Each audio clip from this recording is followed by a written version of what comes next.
Good evening, everyone. Welcome. Glad to have you here. I'll go ahead and call this meeting to order on September 5th, 2023, and ask our city clerk to please call roll. Commissioner Guess. Present. Commissioner Henderson. Present. Commissioner Smith. Here. Commissioner Wilson. Present. Mayor Bray. Present. I ask Commissioner Wilson to give the invocation, then we'll remain standing for the Pledge of Allegiance. Please pray with me. Dear Heavenly Father, thank you on behalf of all of us who are gathered here for the many blessings that we have. Thank you for the ability to be involved in useful work. We come to you today asking for your guidance and support as we begin this meeting. Please grant us wisdom as we make decisions on behalf of all of our citizens. In your name we pray. Amen. Amen. Amen. I pledge allegiance to the flag of the United States of America and to the republic for which it stands, one nation, under God, indivisible, with liberty and justice for all.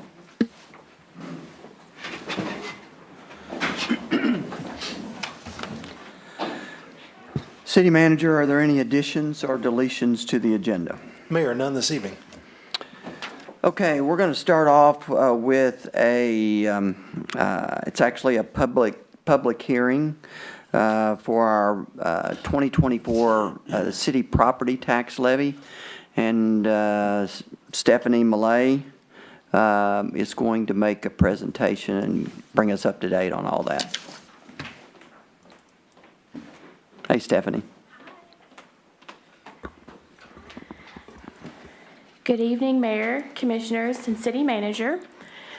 The purpose of this public hearing is to give the public an opportunity to comment on the proposed 25.6-cent real estate tax levy.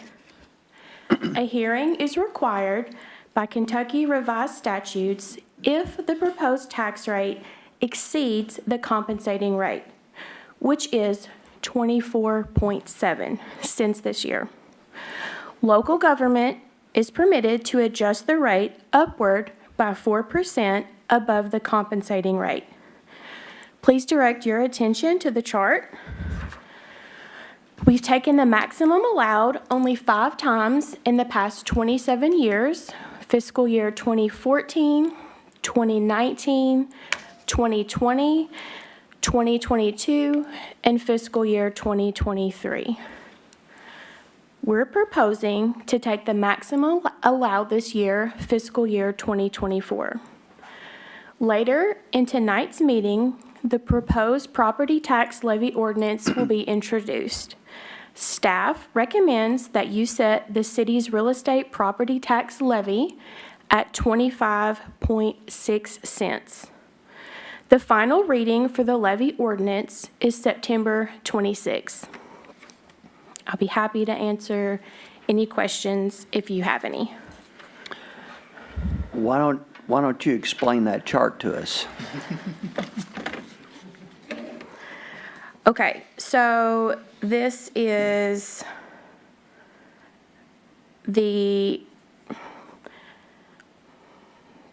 basically how we get to where we are tonight. So the comp rate is the rate that the city would charge to generate the same amount of revenue as in the previous year. So Okay. that's kind of what we're following here. Because our valuations have increased significantly over the prior year, we're able to take the 4% increase in revenue with an actual decrease in the rate. Okay. Mayor and Commission, also, if I may, if you look at your blue line on the screen there, that is the historical nature of what the comp rate was. So if you look back to fiscal year 1998, you can see the comp rate, the blue line, was sitting at just under 0.34 per 100 valuation. And that has historically dropped as valuations have increased over the life period. And just for public understanding, the city does not set the property valuations of a property. That is done by another elected official, the property evaluation officer, Mr. Bill Dunn. And so when his office assesses the property values, then we take that information and then plug it into the calculation The compensating rate, as Stephanie mentioned, that blue line on your chart there this evening, would, in 2024, with the increase in property valuations, would come out to 0.256. But if you take the comp plus 4, which is allowable under state law, not subject to voter recall, that's how you get to the staff's recommendation for this year. And that's what we anticipated when we built the budget this year, was that rate. And as Stephanie adequately mentioned, and so rightfully so, that is a reduction from the current existing rate. So, not to get too much in the weeds, but is it true that someone could actually pay less property tax? Potential, and there's a number of reasons why. Actually, there is, and so one of the reasons they could pay less property, if they increased their age where they got a Homestead Exemption Act, then they would actually could potentially pay less property tax. That's just one of the many ways. Typically not, so that property valuations don't go down, but in some instances, if there has been an overvaluation in previous years, then a reassessment, again, it doesn't often happen, could be a reduction, and in that way, they potentially could also pay a lower rate. And then, Or if your assessment didn't change from Right, last year. sure, exactly. So Third. that was actually my point. Yes. If your valuation, property valuation did not go up between last year and this year, then you would actually pay less property taxes To the city. to the city. to the Yes. city, right? Yes.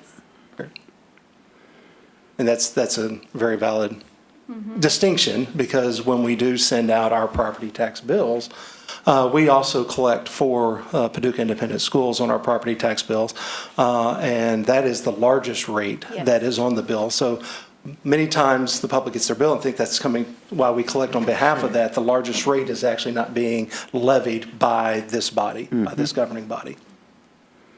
And you said that is the school board, is that correct? Yeah, Yes. and I have to say, I do have a lot of people, call me up about their taxes and all that, and when you look into it, a lot of times, doesn't have anything to do with the city at all. And so, we're just, I guess by law, we have to bill along, or we can bill with some of these other entities to save them the money to, that they would incur sending a separate set of bills out. Yeah. We've entered into an agreement to bill on their behalf, and it's not required that they have to use the city to do that. There's some school districts bill on their own half, some use the sheriff's department to bill. Yeah. Sometimes I wonder if that would help clarify people on actually how much city tax they pay versus the other taxes. Oh, it would definitely clarify.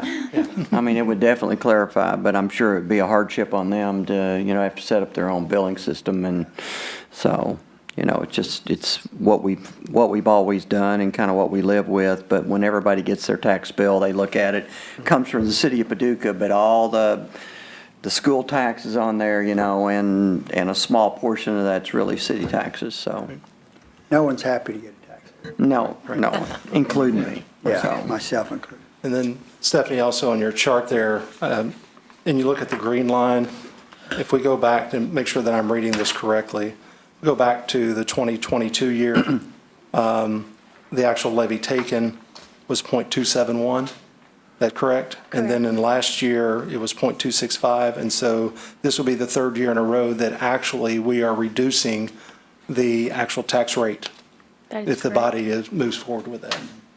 and the reason for that, in general, is that property values have gone up. Exactly. Yeah. And I think all of us are aware that, PVA has reassessed, many, if not all, of properties. They've conducted a review over the entire county and city, and brought property values more into line with today's prices. And that's the exact reason why that rate has gone down. Yes. Okay? And as this is a public hearing open to comments, there is the opportunity for the public. If there is anybody here tonight that wanted to make a comment on this, they are afforded this opportunity to do so. So if anybody wants to come up and join us and complain about tax rates, please come on up. Hearing none, then you can close the public hearing. Okay. This public hearing is hereby closed, if there are no public comments. Okay, now on to more pleasant things. The first thing, Public comment session.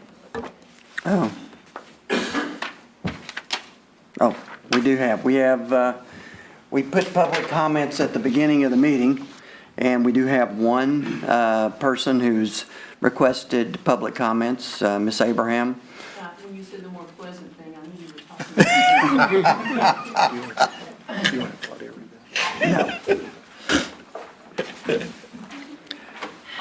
Cindy, we have these set of rules, but I'm not gonna disrespect you by reading them. So you know I've threatened your city manager, right? You know? No, seriously, it's been a long time since I've been up here, Mayor, Commissioners, City Manager, and City Clerk. Hadn't been here for a while. I'm speaking for myself now, but I'm bringing information to you that is going throughout downtown, okay? And I'm speaking mainly from 5th Street down. I've lived here about 35 years. And one of the things I really loved about Paducah when I came here was how the downtown was. I mean, we've had everything from downtown after dinner on Saturday evenings. I don't know if everyone remembers that. We've had all the fall festivals, all the things going on. And then the riverboats coming in. And the past year, roughly, downtown's not like it used to be. And, you know, I found when you go to people's homes, or when people come to visit your home, they treat your home the way you treat your home. And downtown, I mean, we've always had people who are less fortunate financially, may not have a place to live or whatever. But when it was nice downtown, and we had seasonal flowers, and everything was kept up beautiful, all in the corners, everything in that area, you couldn't really tell who was unfortunate financially or not. People would sit on the bench just like everybody. Past year, things have gotten kind of bad. Folks laying on the street down there, you know, trash down there. Folks knocking on folks' windows, wanting to beg and different things. I hear people coming off the boat. You know, they're talking about, wow, and they jump on the buses and quickly leave downtown. I've been to merchant meetings where we've discussed down there. I'm part of Art a la carte, but I'm not speaking on behalf of them, but I'm down there. What I'm saying is common talk around everywhere. Some of the merchants are talking about fixing their hours so that they can accommodate the people coming on the boats, you know, staying open different days and late, and they're trying to do that. But I would like to know what department in the city is responsible for the city beautification? We have multiple departments that take on in the downtown area. Our Public Works and our parks are the two primary, and then our Main Street program as well. Okay. Helps with that. Commissioner Wilson, I know you remember when Kat was down there, the biologist, Roe took care of the plants, and it's not like that anymore. It's not. And I know we've got construction downtown, I understand that, but like the small parking lot that's there, so many people fall down there. We have older people that come down there all the time, and the parking lot is awful. It's dangerous. And, you know, I worry about the city's liability. I worry about, I mean, we're down there. We're kind of like greeting everyone, and it's kind of embarrassing. And so I wondered if, I know you guys got a lot on your plate, but I was wondering if you guys can maybe put some more focus on the beautification of downtown. You know, like I said, from the 5th Street down, I'm not talking about all the way up, but 5th Street down Broadway, you know, seasonal flowers, you know, just please, so much. I'm begging. When you finish, I'll comment. Are Okay. you completed? I think so. I don't know. Yeah, ask Pastor Henderson, he'd know. Yes, you are. So, Knows when I quit talking. so we actually had a conversation about this today. Chris Yarber is here. He's responsible for Public Works, Refuse Department.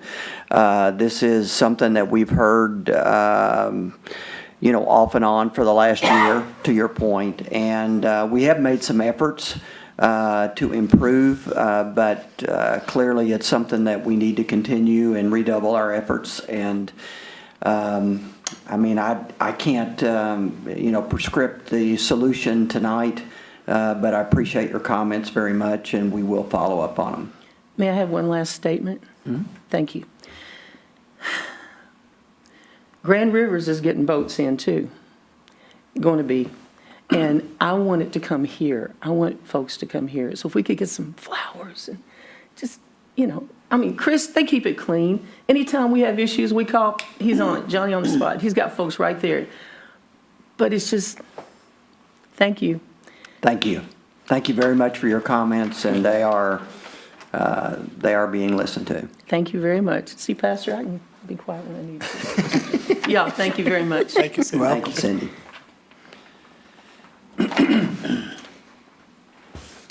Okay, I have three proclamations to read tonight. The first one is I'm just going to sit here and read it because it's basically has to do with City Government Month, which is something that the City of Paducah celebrates every year because we think city government is important. It's important to our citizens. It's important to, of course, those of the staff that, have a job here and make a living. But it's very important to our community, so we need to recognize it every year. And the proclamation reads like this. Whereas civics education is important to ensure Kentucky children develop an interest and understanding of local government and their role in the community, and whereas Kentucky academic standards for social studies require instruction on citizenship and local government for entry-level elementary school children, and whereas involving and informing students of local government programs and duties can provide an opportunity for entire families to connect with vital city services and programs, and whereas City Government Month is a civics awareness campaign that educates elementary school students about city services by providing teacher lesson plans, students coloring activity books, and classroom materials, and whereas City Government Month calls on city officials to get involved in their local schools and in educating and engaging elementary school students in city government. Now, therefore, I, George P. Bray, Mayor of Paducah, Kentucky, hereby declare September of 2023 as City Government Month in Paducah, and encourage our local officials, employees, and elementary schools to educate students about their city government and to engage them in city services. You want to get your picture holding it up?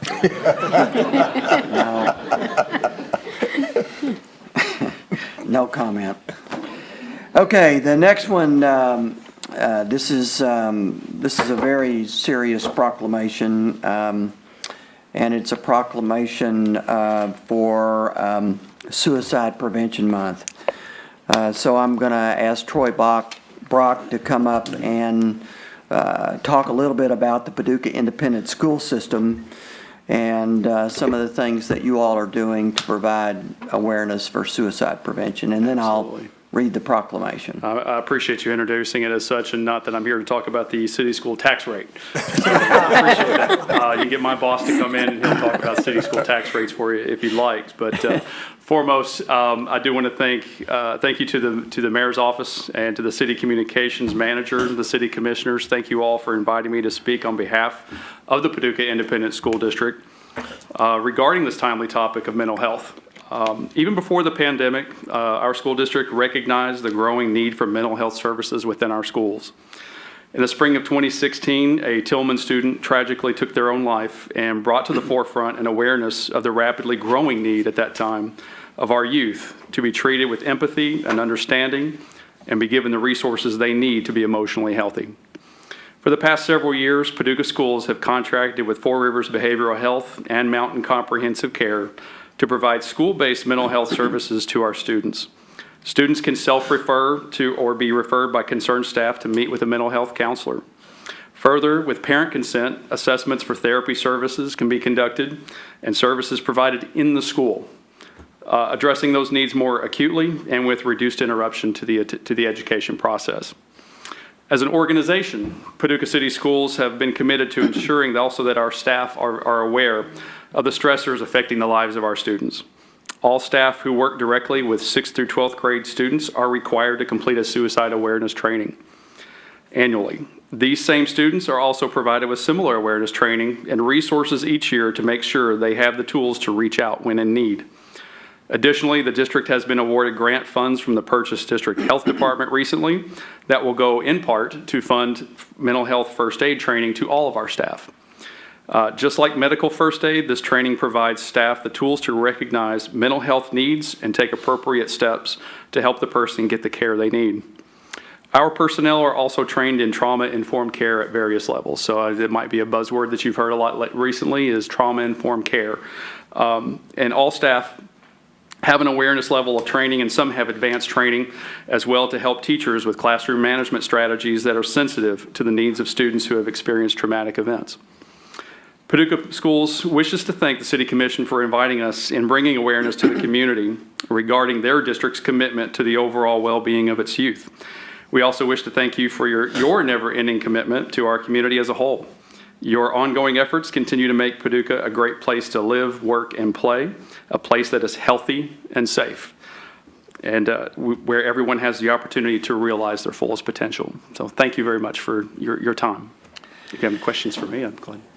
Well, I have a proclamation here I'm going to read in just a moment, but let me just say a couple of words. I mean, you know, first of all, I have experienced this in my family. I had a brother who went through this, and you know, it's something that your family really will never get over if you have the misfortune to have to go through that.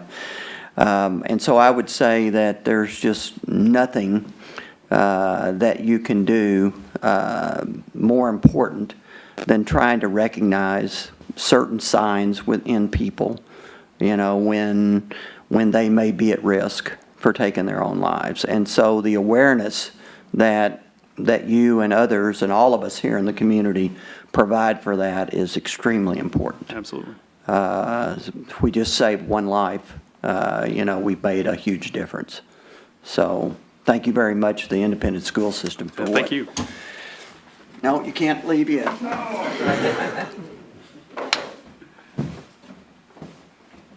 gotta be up here while I read this. All righty. Because as Buzz said, I gotta get my picture taken.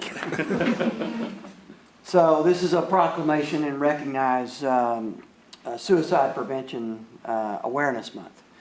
Whereas September is recognized nationally as Suicide Prevention Awareness Month to raise the visibility of mental health and to promote suicide prevention resources in our community. And whereas according to the American Foundation for Suicide Prevention, suicide is the second leading cause of death among individuals between the ages of 10 and 34, with approximately 48,000 people dying by suicide annually in the United States. And whereas Paducah wants to destigmatize mental health and help connect people with appropriate support services, and whereas 988 is the 3-digit dialing code that connects those who call or text with the National Suicide and Crisis Lifeline, trained counselors will listen, provide support, and make resource connections. And whereas the Paducah Board of Commissioners support those who work in the fields of mental health, public safety, and education as they strive to make everyone feel validated and supported. Now therefore, I, George P. Bray, Mayor of the City of Paducah, proclaim September 2023 as Suicide Prevention and Mental Health Awareness Month in Paducah, and urge everyone to work together to create a community that provides mental wellness and supports prevention efforts. Okay. Yeah, thank you, sir. Appreciate it.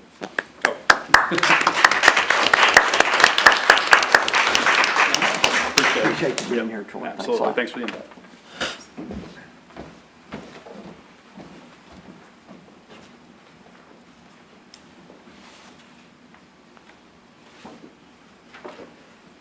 Okay. We're here tonight to recognize Paducah Cooperative Ministry. And if you guys would like to come up, I want to recognize you with a proclamation. So, Can you bring all my friends? yeah, let's just have a party up here. How are you? I'm good, you? How's the job? Yeah, I love it, yeah. That's You got good. all these people telling me what to do. That's the way a board works. Okay. I can't. So maybe before I read this, let me just say that, Paducah Cooperative Ministry, PCM, is, I'm going to read this, but it's founded in 1973, and the work that you guys do in the city, in terms of homelessness. I know I've been out, the amount of homelessness that we have and the contribution that you guys make is very important to the community. We just need about 10 of you, really. So I know you guys realize that, but. So I'll read this proclamation. Whereas Paducah Cooperative Ministry was founded in 1973 by congregations, businesses, and organizations to work together to provide services to help members of our community in need. And whereas the ministry actively seeks to promote trust and cooperation within these groups to examine needs, set priorities, and implement action. And whereas through Paducah Cooperative Ministry's vision, these programs provide services to meet human needs. And whereas these services include homeless services, food and nutrition, and emergency assistance. And whereas we thank the Paducah Cooperative Ministry for encouraging community organizations to work together and shedding light on the human needs in the city of Paducah and McCracken County. And now therefore I, George P. Bray, Mayor of Paducah, Kentucky, hereby declare September 7th, 2023 as Paducah Cooperative Ministry 50th anniversary of service in Paducah, and urge each individual in the community to follow the Paducah Cooperative Ministry's example of working together for the betterment of our community. Thanks.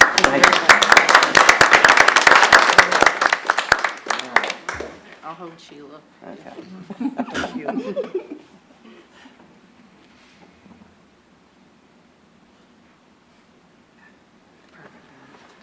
All right, there you go. They told us we were, there was food here, but no, no dinner. No, I don't know who told you that. It wasn't me. Thank you all for everything you do. Thank you so much. Thanks for having us. Good. You.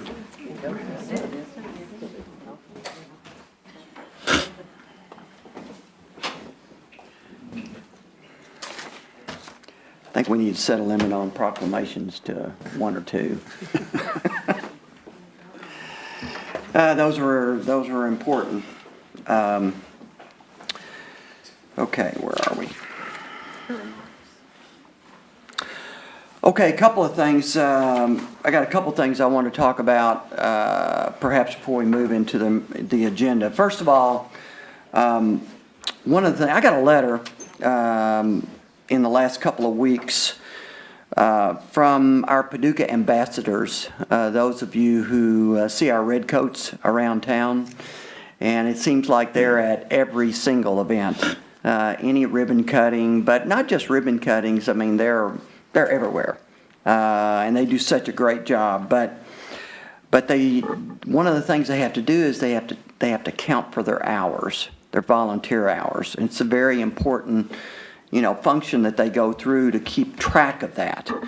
And so for the fiscal year, starting in July last year, for the fiscal year 2022 through 2023, they volunteered 7,120 hours.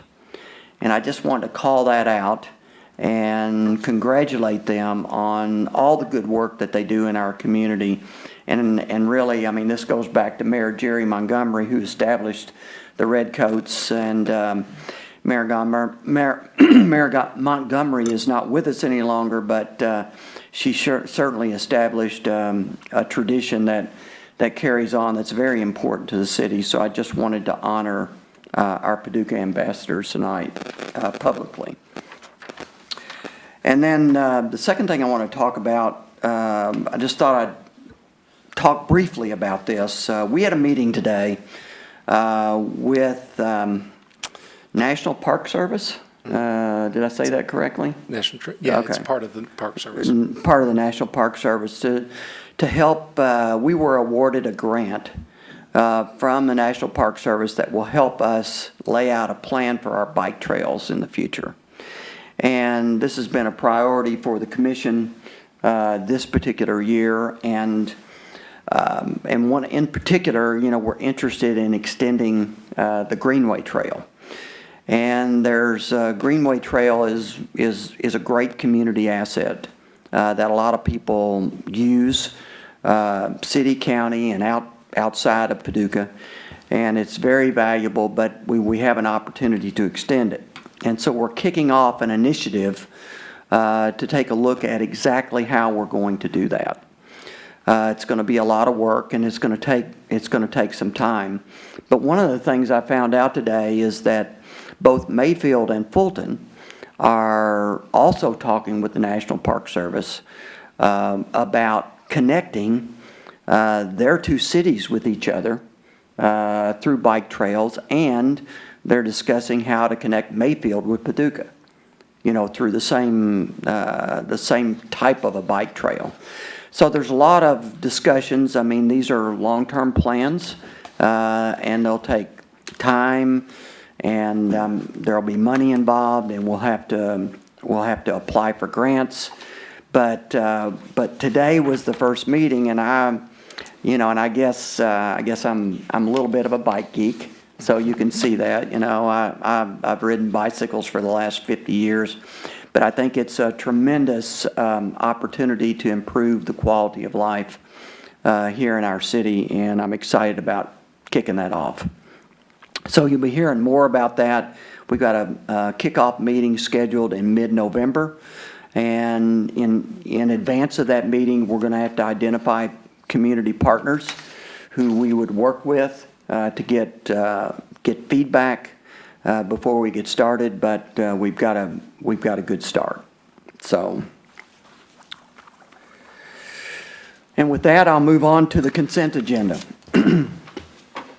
Items on the consent agenda are considered to be routine by the Board of Commissioners and will be enacted by one motion and one vote. There will be no separate discussion of these items unless a board member so requests, in which event the item will be removed from the consent agenda and considered separately. The city clerk will read the items recommended for approval unless any commissioner would like an item removed for separate discussion. If not, I'd like just a little information on the spud barge. So Okay. Do you want to pull that one off so we can discuss it? That'd be awesome. Yeah. Okay. Thank you. On what? Which one? On the spud barge. which number? That's Number I. one? That is I. Aye. Okay. We'll just move that I down into discussion items, Okay. Madam Clerk. Sounds good.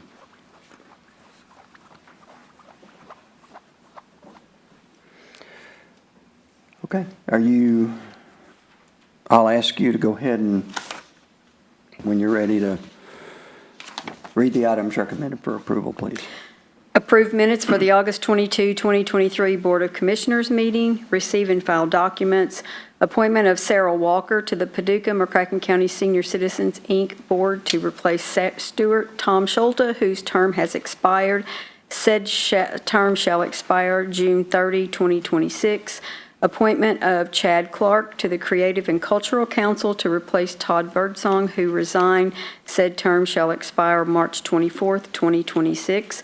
Personnel actions, a municipal order authorizing the mayor to execute all documents necessary to receive grant funds through the U.S. Department of Homeland Security for an FY 2023 port security grant in the amount of $543,750 for purchase of a fireboat to respond to water-based emergency situations.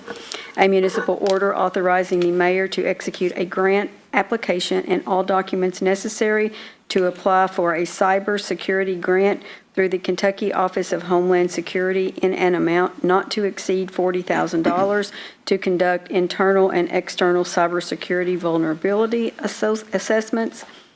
A municipal order approving a funding agreement with the Paducah-McCracken County Riverport in an amount of $100,000 to partially fund the match of small project ports grant through the Port Infrastructure Development Program for the bulk yard revitalization and expansion project, and authorizing the mayor to execute all documents related to same. A municipal order authorizing the mayor to execute a 2024 Kentucky Litter Abatement Grant application through the Kentucky Division of Waste Management for the Public Works Department's Street Litter Abatement Program, accepting all awarded grant funds and authorizing the mayor to execute all award documents. A municipal order authorizing the mayor to execute a contract with Barkley Regional Airport in the amount of $120,000 for general aviation and air carriers services. So moved. Second. Call roll, please. Commissioner Guess? Aye. Commissioner Henderson? Aye. Commissioner Smith? Aye. Commissioner Wilson? Aye. Mayor Bray? Aye.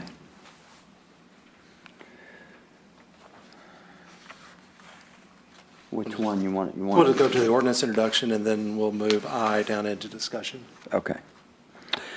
All right, we have two ordinances to introduce. The first one is the one that Stephanie talked about, and that's the tax levy for this year. And so I'll go ahead and ask the clerk to please read it. Y'all get ready. A proposed motion that the Board of Commissioners introduce an ordinance entitled, "An Ordinance Fixing the Levies and Rates of Taxation on All Property in the City of Paducah, Kentucky, subject to taxation for municipal purposes and for school purposes for the period from July 1, 2023 through June 30, 2024, with the purposes of said taxes hereunder defined." Purpose: General Fund of Paducah, real property at the rate of .256 per 100, personal property except inventory at the rate of .373 per 100, motor vehicles and watercraft at the rate of .390 per 100. School purposes: Paducah Junior College, real estate at the rate of .014 per 100, personal property except inventory at the rate of .014 per 100, and motor vehicles and watercraft at the rate of .031 at the rate of per 100. The City of Paducah shall collect the following taxes for the Board of Education: Paducah Independent School District, real property, .846 per 100, personal property including inventory at .864 for per 100. Property taxes levied herein shall be due and payable in the following manner. In the case of tax bills which reflect an amount due of less than $2,000, the payment shall be due on November 1, 2023, and shall be payable without penalty and interest until November 30, 2023.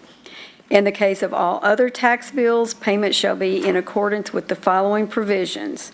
The first half payment shall be due on November 1, 2023, and shall be payable without penalty and interest until November 30, 2023. The second half payment shall be due on February 1, 2024, and shall be payable without penalty and interest until February 29, 2024. So moved. Second.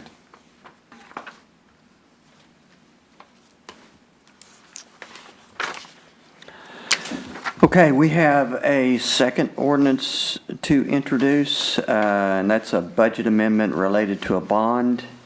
And I'll ask the city clerk to please read, and then City Manager Jordan will explain. A proposed motion that the Board of Commissioners introduce an ordinance entitled, an ordinance amending ordinance number 2023-06-8777 entitled, an ordinance adopting the City of Paducah, Kentucky annual operating budget for the fiscal year July 1, 2023 through June 30, 2024, by estimating revenues and resources and appropriating funds for the operation of city government.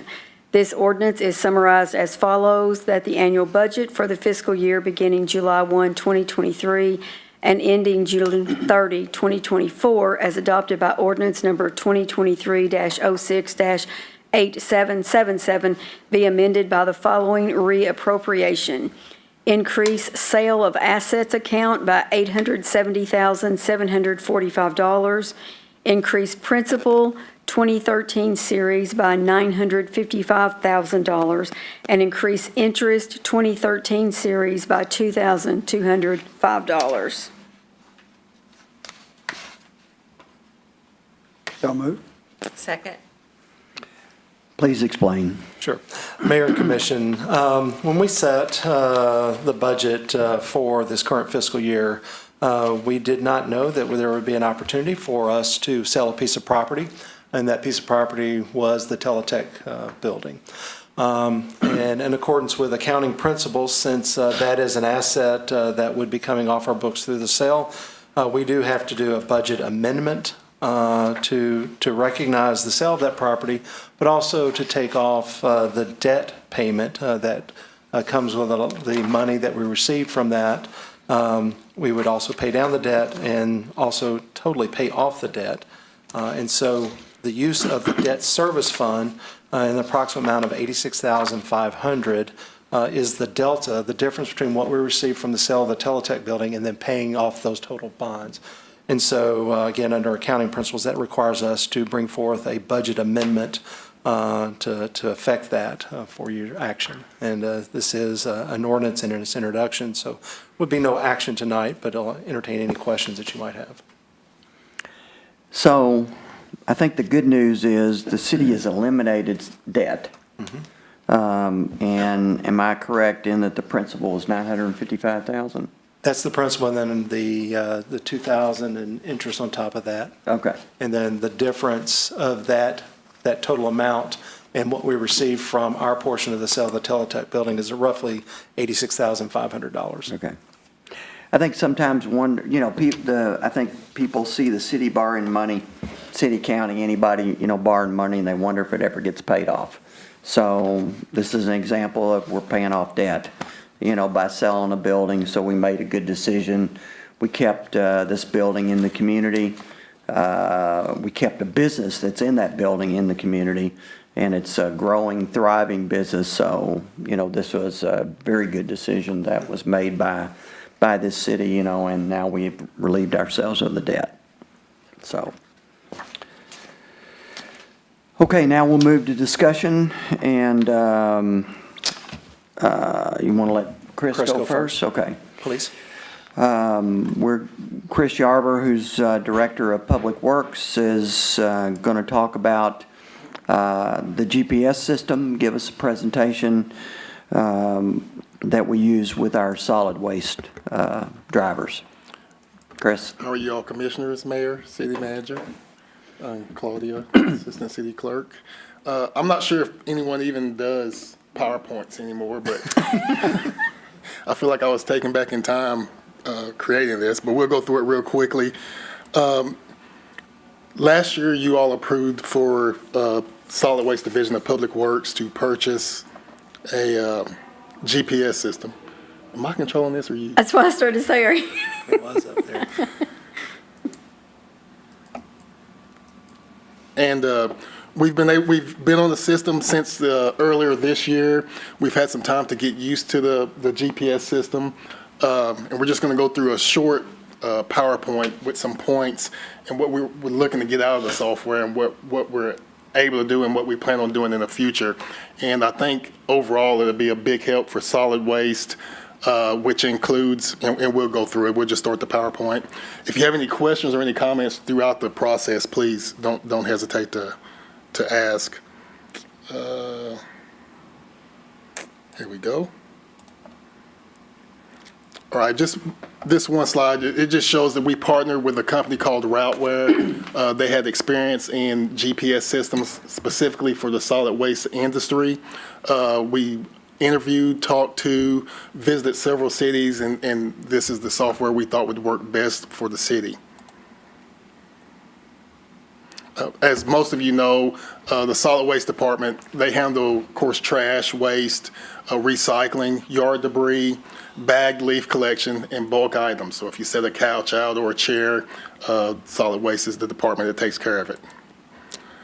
This is just a brief slide to show that in acquiring this software, we hope the efficiency was the main thing, to try to work smarter, to get more done with less, and we think we're getting there. But just to go through the onboarding, there's several different points. The smart chart fleet, this thing is running really slow. There we go. This is actually the tablet that each truck driver in solid waste has in their truck now. It brings up their route. It tells them which order to go in. We now can have an employee, once they're trained to drive a particular piece of equipment, no one has to stay in the truck with them for an extended period of time for them to learn certain routes. They can use the software. So you have individual employees that are allowed to be contribute more to the department right off the bat. So that's definitely a big help. Let's go back here. The second slide there, or picture, is actually, this is in the truck for the driver. This here is what the clerical staff sees at their desk. And these are actually just pictures off the internet, but I do have some actual photos. I wish that we could do this during the workday when they're actually out working, and that way it would be active. You could see the trucks moving on the maps and things like that. But since I couldn't talk anyone to stay late to pick up trash, so this is what we have. And you couldn't talk us into going early. Right. Yeah. The first thing I want to mention is the smart truck. You have the onboard computer. It has video services. It records many things. If there's an accident, it saves the video for such a period before the accident and after.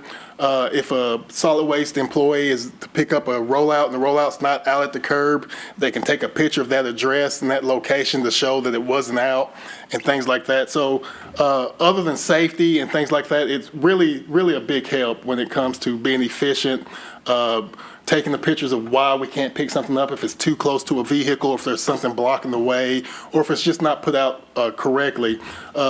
Many times the solid waste driver, they are instructed to go ahead and get out, move it to where they need to put it, and then notify clerical staff that the resident needs to be notified of what the issue is so it doesn't happen in the future. This system now allows the driver to send a message to the clerical staff while they're on the route in truck as to what's going on with that particular location and what's wrong. We have predefined measures set up so that the driver is not continuously looking at the tablet or anything like that. If something's not out, they just push one button and it's pre-filled, not out. If they push button number 2, it's pre-filled, it was blocked, or whatever the case may be. So it helps us. We feel like if we're proactive in contacting the citizens and customers, that it's just a better interaction and things go more smoothly if we contact them and say, hey, this is the problem. Could you do this for us? And things seem to go a lot better. So it's a big help for that. I actually did have a video. We had a video of a hit and run.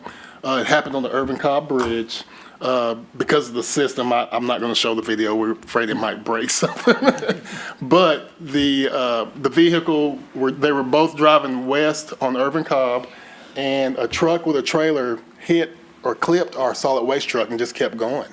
Luckily for us, we had the video. The video showed the truck, the license plate, and things like that. And didn't have to use it for the police to identify and notify the individual. But when we put the information out, the truck came into the compost yard and it was recognized, and that's how we found out, located the individual that hit our solid waste truck. So big Did safety. they know that they hit you, or you think they knew, or did they say they didn't How know? could you Well, not? it was, they had a trailer on the back and it barely hit the side of our truck. So we felt like they should have known, but Right. it's possible they didn't. Okay. So that went very well for us. We have other instances where employees we received calls that when we were emptying a rollout that maybe we hit a garage or something, and we have video of that particular location, and clearly shows that we did not. Now, on the flip side of that, when we do cause damage, we have that as well.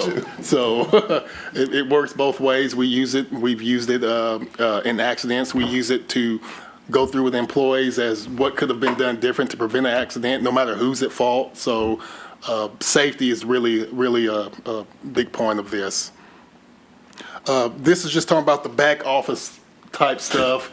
The software allows us to set up routes. It allows when the supervisor and superintendent comes in, they come in at 4:00 in the morning.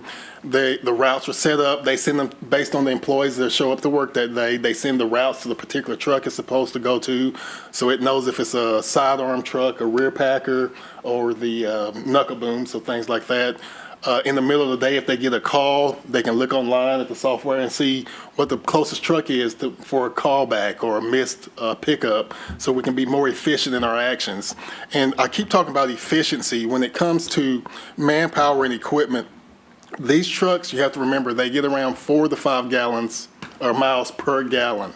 So when we can be direct, go to where we're supposed to go, and do what we're supposed to do, it's a huge cost savings.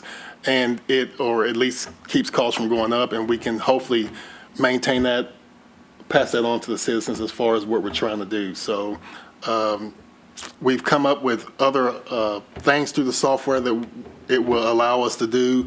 It will allow us to combine routes. Sometimes trucks break down during the day, and they only half the day, and there's half the route that needs to be picked up. So we can take that route and send it to other trucks so they can assist and pick up those routes as well. So it's been a big help, and I think the employees, it was a learning curve. It took a minute for the employees to get used to it. Once they got used to it and got in the routine and habit of using it, we have many employees that say they're glad that's what we use and that's what we do. So we recently hired someone new in the solid waste department, and where they came from, they used this particular software, so they were already familiar with it. And they talked about how much they enjoyed it, where they come from. So that's always a plus.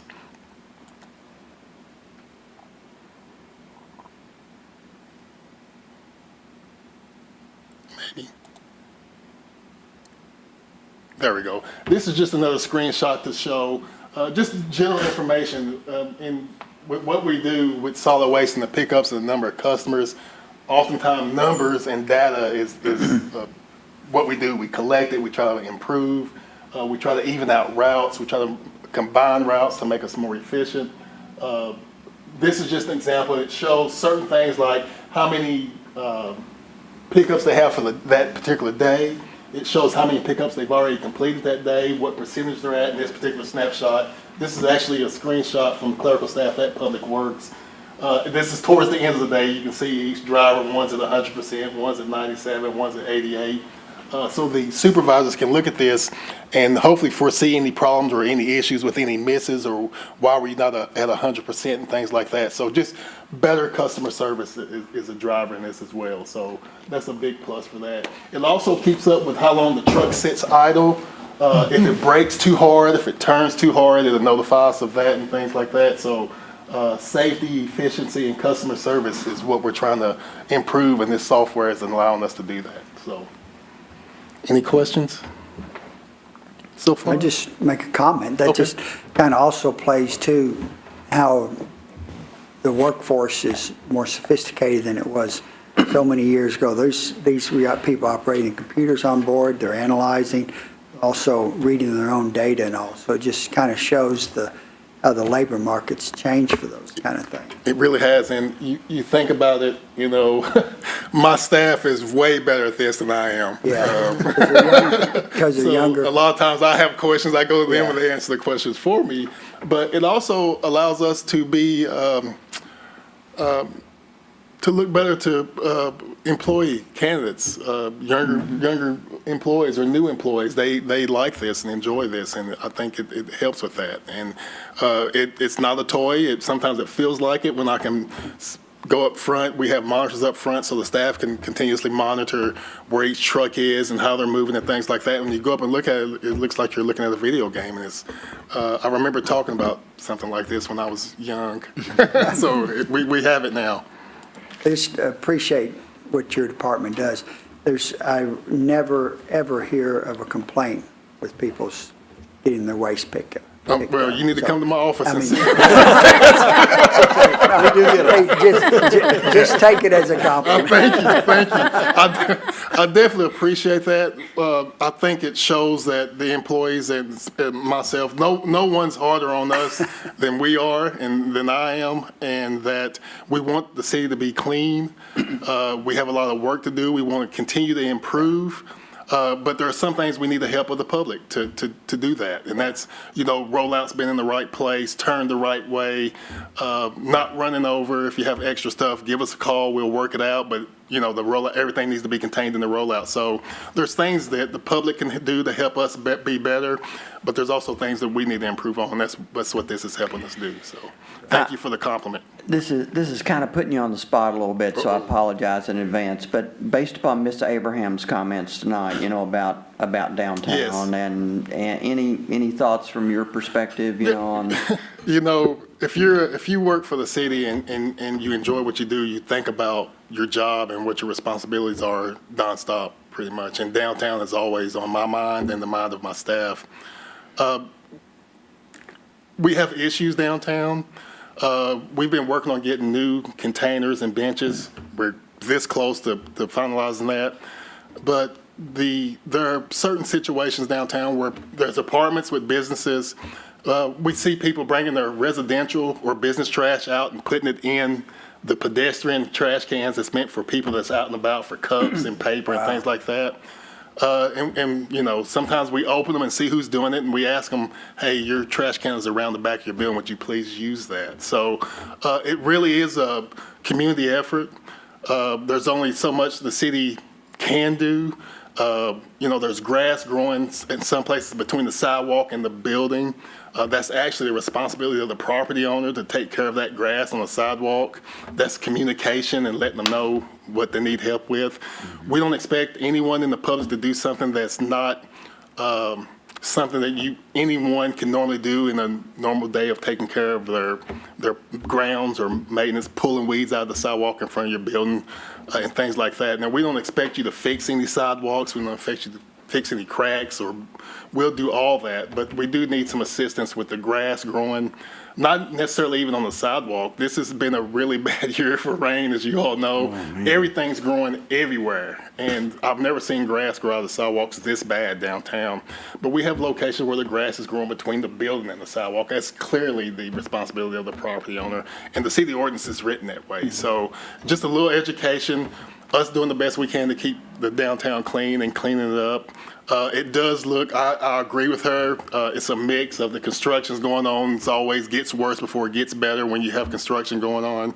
But we do have some things lined up. As the mayor said, we discussed just today addressing some things downtown, and we intend to do that. So I look forward to next spring to see what we can do and keeping it clean in the meantime. I think her suggestion, and Commissioner Wilson, you brought this up before, flowers, some sort of, renewed plants down Yes. there. I think that's something that needs to be followed up I on. agree. And so. We never got our pansies. We can do that. So Plan ahead for next year, we know, never got them this year. let's make a goal for the spring. We can do that. When Public Works took over the downtown responsibility, we had planned on redoing all the beds, and we pretty much got them redone. But what we were gauging is the ability of the staff that we had for that particular activity and what we actually planned and did. It was low maintenance, it's clean, it's clear, it's easy to weed because it's not a crowded bed, and we'd like to continue that.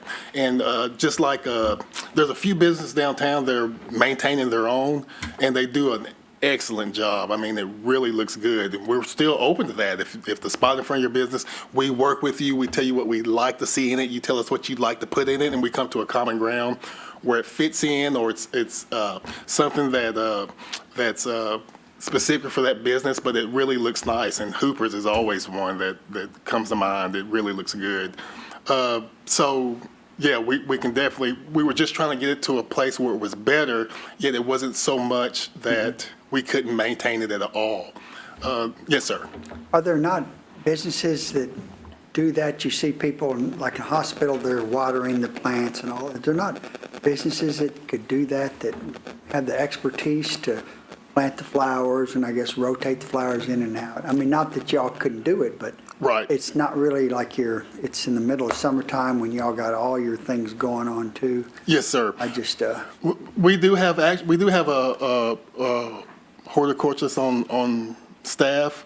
He's very good. He knows his plants. He knows his trees. I've kind of been holding him back a little bit because we want to make sure that we didn't fail in just redoing the beds. We want to make sure that they were clean. So yeah, that is something we will work into, rotating. I love color. I love plants. I Yeah. love flowers. I love the color and not just green. So we will rotate into that and have plants that we can easily remove and put other plants in as needed. Are you talking about outsourcing it to somebody Yes. else? I mean, I think yes. that's what okay. Commissioner I mean, to Smith's get it talking off your plate, because it happens at I guess, the worst possible time from a labor standpoint. I think we ought to evaluate Okay. that, before spring, as to really how we could accomplish Okay. what we've all talked about trying to accomplish for the last year, I mean, and, I'm sure there's somebody that would do it, we'd have to evaluate the cost, Yeah. versus the benefit, and, It may be a balance of, Right. a little help or a lot of help, just depending on the cost, but we can definitely go through that process and make downtown a little better. Chris, on your presentation on the GPS, that was excellent. Thank you very much. I think, the thing that comes to my mind is that, that GPS, it's a piece of software, and those of us who have iPhones, know that it's a very complex piece of software, and, most people don't use but about 10%. Yes. Of, what it's capable of. And I would just challenge you to make sure that we're using, the GPS to its fullest capability. Yes, sir.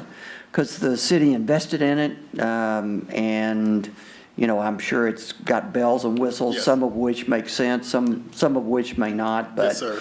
I would just encourage you to, to maximize that opportunity. Definitely. In fact, I mentioned that there's some aspects of it that we plan on going into next year. There's notifications that you can send out to cell phones if they sign up through this and things like that. Now, I know we have our customer experience that take in calls and put them in a certain system, but this will be something that will allow a message, automated message to go out saying, yeah, this is a holiday, your trash day is on this day this week, and things like that. And I don't think we've done a very good job of communicating with the public.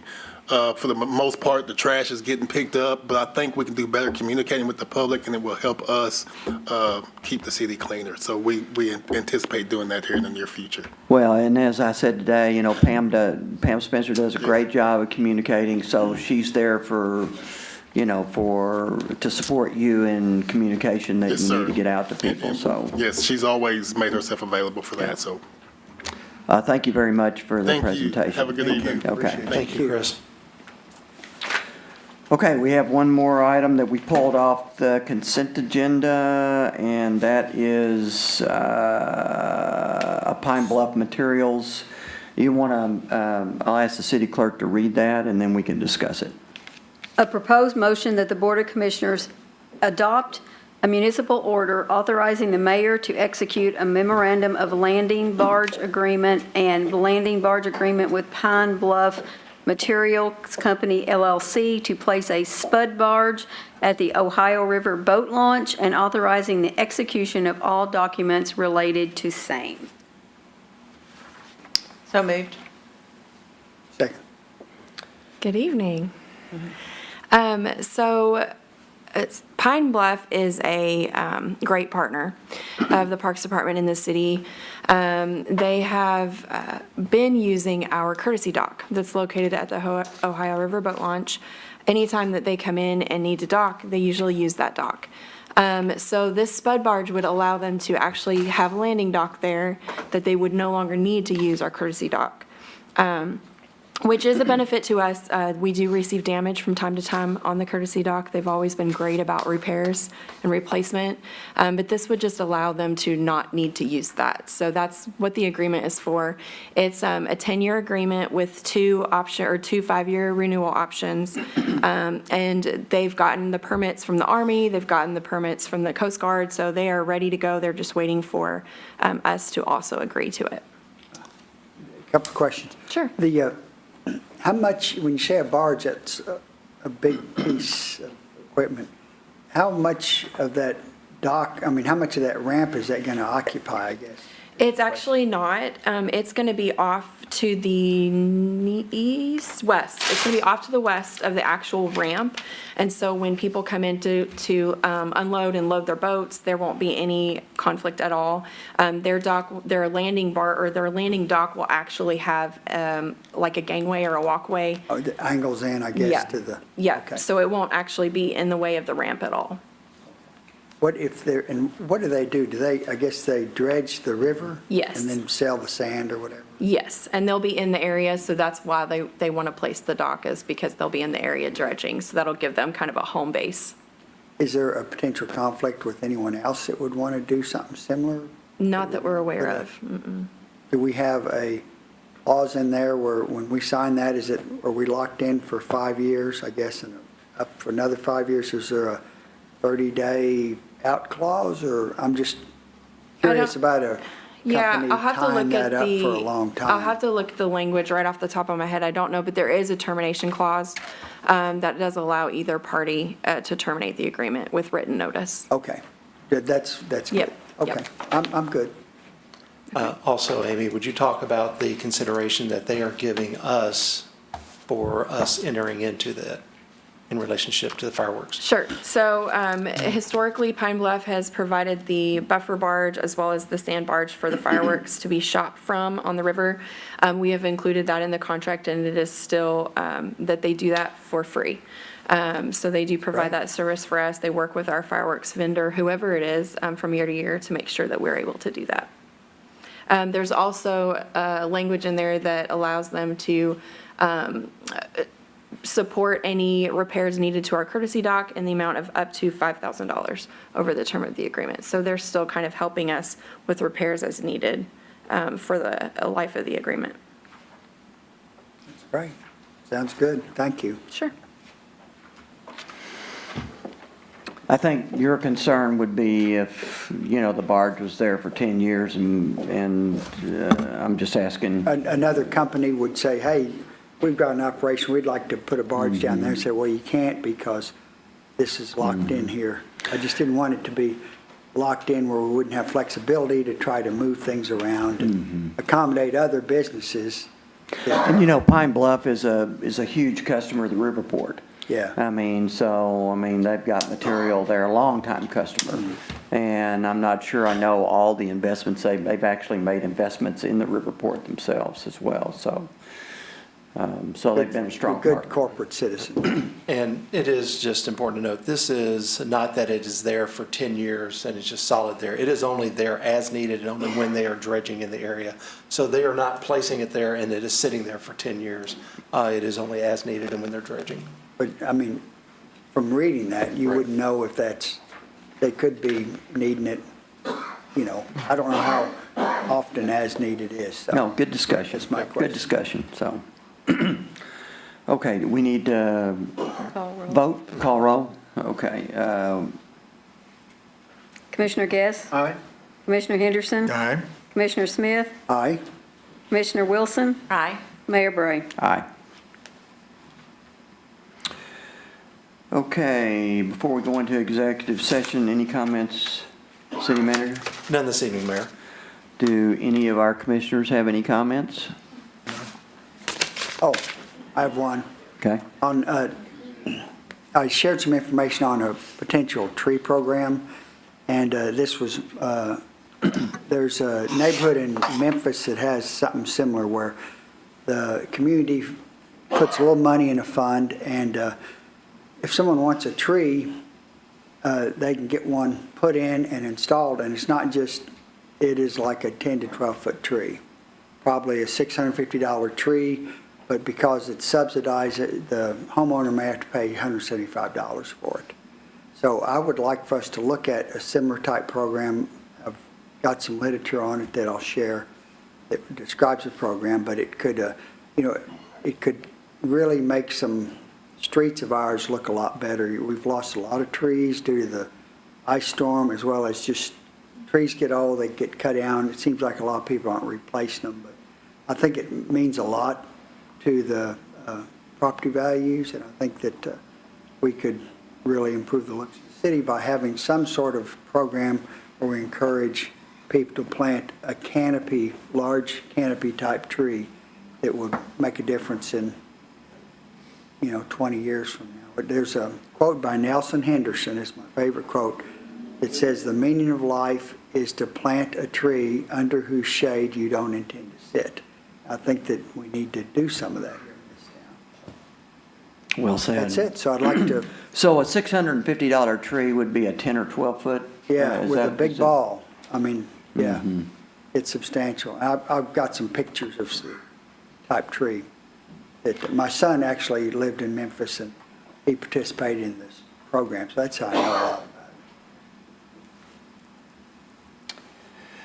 Any other thoughts from any other commissioners? Okay, I think we have an executive session tonight, and I'll ask our city clerk to please read the motion. A proposed motion of the Board of Commissioners to go into closed session for the discussion of matters pertaining to the following topics. 1, future sale or acquisition of a specific parcel of real estate as permitted by KRS 61.810, subsection 1, subsection B. And 5, a specific proposal by a business entity where public discussion of the subject matter would jeopardize the location, retention, expansion, or upgrading of a business entity as permitted by KRS 61.810, paragraph 1, section G. So moved. Second. Call roll. Commissioner Guess? Aye. Commissioner Henderson? Aye. Commissioner Smith? Aye? Commissioner Wilson? Aye. Mayor Bray? Aye, and we do not anticipate any action coming out of this, so.